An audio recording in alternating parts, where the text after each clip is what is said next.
Alam niyo naman dito sa may Albata, dito sa Riyadh, maraming kalukuhan dito. Pwede naman natin gawin na yung mga gamit natin, ingatan natin, itago natin mabuti. Hello guys, good evening. Currently nandito tayo ngayon sa Bata sa store ng Pusina Coffee. Okay. So nagkataon na nakita ko yung grupo ng mga Dart Boys. I'm sure grupo ito ni Sir Allen. So sinamantala ako na nakuhanan sila ng idea at makapag-share din sila ng kunting kaalaman sa crime awareness natin na topic. Okay?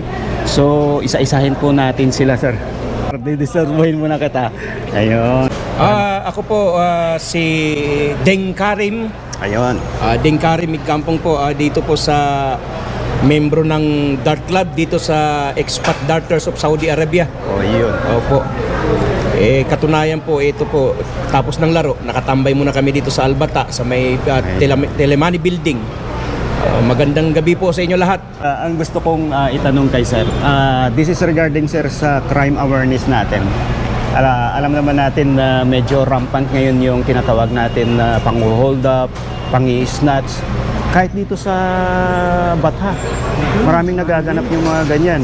Ngayon, ang gusto kong itanong sa sarili mong idea sir, ano po pa pwedeng gawin ng mga kapwa natin OFW para makaiwas doon sa mga ganyang krimen? Okay, una sa lahat, ang pinakasimple lang naman gawin yan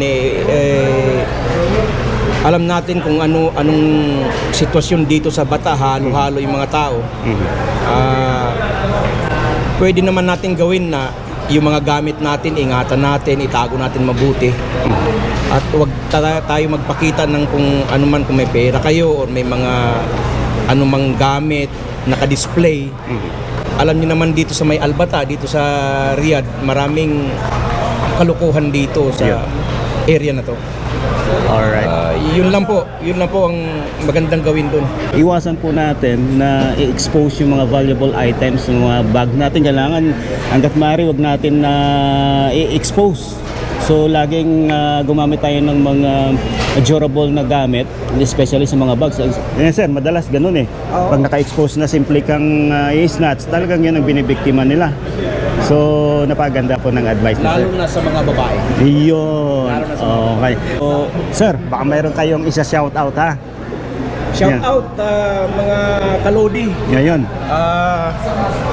Pakikuha na rin yung account ko. Yes sir, pa-introduce po ng account. Deng Karim po, Deng Kalbo. Ayun. Deng Kalbo. Okay. Alright, maraming salamat. Mabuhay. Okay, salamat sir.